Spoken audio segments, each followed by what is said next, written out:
नमस्कार, माइटिभी समाचारमा स्वागत गर्दछु। म नवीना तामाङ। नेपाली कांग्रेसले पार्टीको आसन्न 14औं महाधिवेशन अन्तर्गत प्रभावित भएका स्थानीय तहका अधिवेशनको नयाँ कार्यतालिका छिट्टै सार्वजनिक गर्ने जनाएको छ। कांग्रेस सभापति एवं प्रधानमन्त्री शेरबहादुर देउवा, वरिष्ठ नेता रामचन्द्र पौडेल, पूर्व महामन्त्री कृष्णप्रसाद सिटौला लगायत शीर्ष नेताको हिजो भएको बैठकले क्रियाशील सदस्यता सम्बन्धी विवाद 1-2 दिनमै निरूपण गर्ने सहमति गरेको हो। क्रियाशील सदस्यता छानबिन समितिका सदस्य रमेश लेखकले क्रियाशील सदस्यतामा देखिएका समस्या समाधान गर्न शीर्ष नेताहरूको बैठक सकारात्मक रूपमा अघि बढेको छ र विवाद छिट्टै निरूपण हुने बताउनुभयो। क्रियाशील सदस्यतामा देखिएका समस्या समाधानपछि प्रभावित स्थानीय तहको नयाँ कार्यतालिका सार्वजनिक गरिने उहाँले जानकारी दिनुभयो। निरन्तर 6 वर्षदेखि नाफा कमाउँदै आएको नेपाल आयल निगमले पछिल्लो समय निरन्तर घाटा बेहोर्दै आएको छ। निगमका नायब कार्यकारी निर्देशक नागेन्द्र शाहका अनुसार अहिले निगम 4 अर्ब रुपैयाँ घाटामा गएको छ। पछिल्लो समय अन्तर्राष्ट्रिय बजारमा निरन्तर इन्धनको मूल्य बढेकाले निगमले अहिले घाटा बेहोर्नु परेको हो। अघिल्लो आर्थिक वर्ष 2076-77 मा मात्र निगमले 12 अर्ब 87 करोड रुपैयाँ नाफामा कमाएको थियो। आर्थिक वर्ष 2071-72 देखि नाफा कमाउँदै आएको निगम 6 वर्षपछि आएर घाटामा गएको छ। गत पुसदेखि निरन्तर इन्धनको मूल्य बढ्दै गएको छ। अन्तर्राष्ट्रिय बजारमा इन्धनको मूल्य बढ्दा निगमको व्यापारमा प्रत्यक्ष असर परेको छ। एमाले वरिष्ठ नेता माधव कुमार नेपालले बोलाएको बैठकमा सहभागी नहुन अध्यक्ष केपी शर्मा ओली पक्षले अपिल गरेको छ। एमाले केन्द्रीय कार्यालयका सचिव शेरबहादुर तामाङले केन्द्रीय कमिटी बैठक नबोलाइएको बताउनु भएको छ। नेता नेपालले केन्द्रीय कमिटीको बैठक बोलाइएपछि एमाले पार्टीको तर्फबाट बैठक नबोलाइएको स्पष्ट पारेको हो। तामाङले निकालेको वक्तव्यमा लेखिएको छ, पटक पटक एमालेको नामबाट अनाधिकृत गतिविधि गर्ने र यस गतिविधिमा सरिक हुने विषय संविधान प्रचलित कानुन पार्टी विधान विपरीत हुने भएकाले यस गतिविधिमा नलाग्न पार्टी कार्यकर्ताहरूमा अपिल गर्दछु।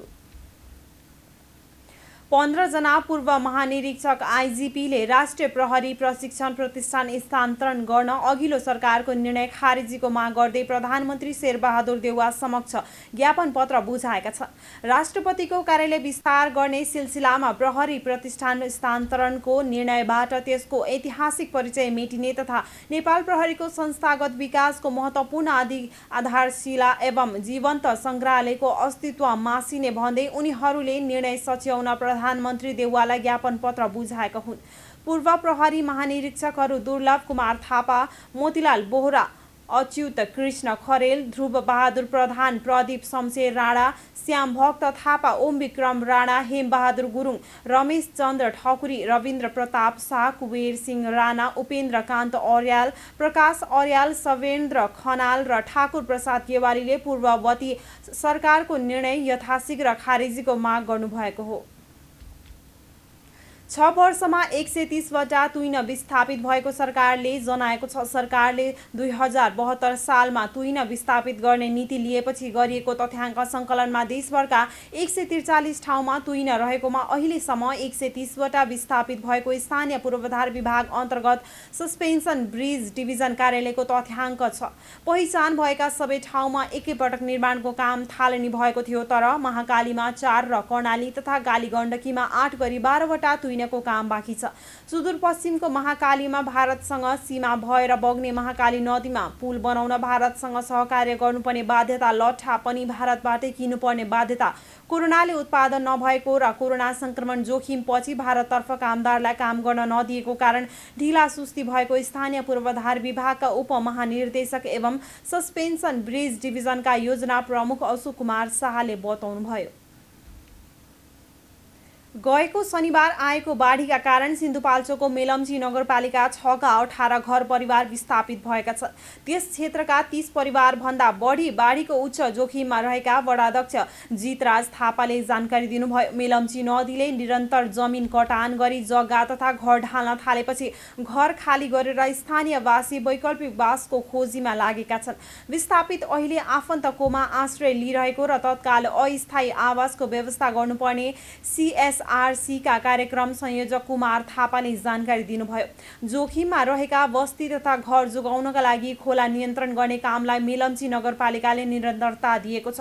यही साउन 16 गते आएको बाढीले घरमा क्षति गर्दै मेलम्ची बजारमा नै खोला पस्ने जोखिम बढेपछि नगरपालिकाले खोला नियन्त्रण गर्न थप जनशक्ति परिचालन गरेको मेलम्ची नगरपालिकाका प्रमुख प्रशासकीय अधिकृत अमृत कुमार धितालले जानकारी दिनुभयो।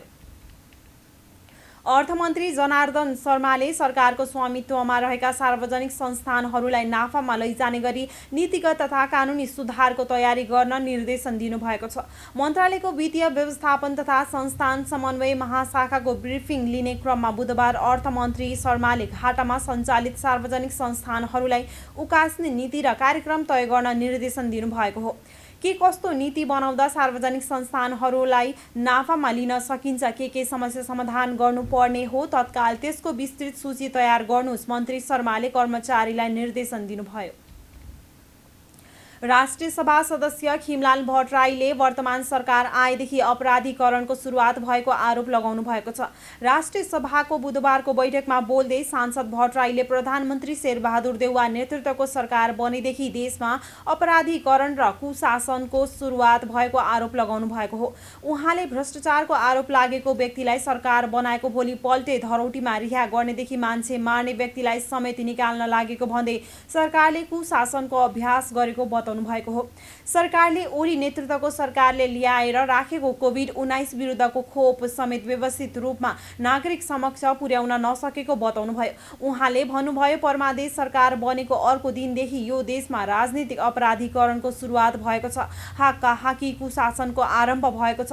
लोकतन्त्र भनेको विधि र पद्धतिमा चल्ने शासन व्यवस्था हो, तर आज लोकतन्त्रको नाममा विधि र पद्धतिको धज्जी उडाइएको छ। एमाले सरकारले नेपाली नागरिकलाई पुग्ने गरी खोपको प्रबन्ध गरेको थियो। चिन्ताको विषय अरूले व्यवस्थापन गरेको खोपको पनि यो सरकारले व्यवस्थित रूपमा नागरिककोमा पुर्याउन सकेन। खोप हराए। खोपमा सोर्स फोर्सको कुरा आइरहेको छ। सोर्स फोर्सले खोप लगाउन पाउने सर्वसाधारण वञ्चित हुने अवस्था सिर्जना भएको आरोप भट्टराईको छ। अवैध तथा अनियन्त्रित ढङ्गले पुष्प तथा पुष्पजन्य वस्तु आयात गर्ने काम रोक्न नसकेको भन्दै पुष्प व्यवसायीले सरकारको चर्को विरोध गर्दै र्याली निकालेका छन्। फ्लोरिकल्चर एसोसिएसन नेपाल र नर्सरी तथा पुष्प उत्पादक किसान सङ्घको आह्वानमा अवैध तथा अनियन्त्रित ढङ्गले पुष्प तथा पुष्पजन्य वस्तु आयात गर्ने काम रोक्न नसकेको भन्दै व्यवसायीहरूले सरकार विरुद्ध र्याली सहितको प्रदर्शन गरेका हुन्। बुधबार दिउँसो ललितपुरको मान भवनमा विरोध प्रदर्शनमा उत्रिएका उनीहरूले आफूहरूको माग तत्काल सम्बोधन गर्न सरकारसँग माग गर्दै ललितपुरका प्रमुख जिल्ला अधिकारी ढुण्डी प्रसाद निरौलालाई ज्ञापन पत्र समेत बुझाएका छन्। पछिल्लो 24 घण्टामा देशभर 4107 जनामा कोरोना संक्रमण पुष्टि भएको छ। 11354 जनाको पीसीआर र 4944 जनाको एन्टिजेन गरी 16298 नमुना परीक्षण गर्दा 4107 जनामा कोरोना संक्रमण पुष्टि भएको स्वास्थ्य तथा जनसङ्ख्या मन्त्रालयले जानकारी दिएको छ।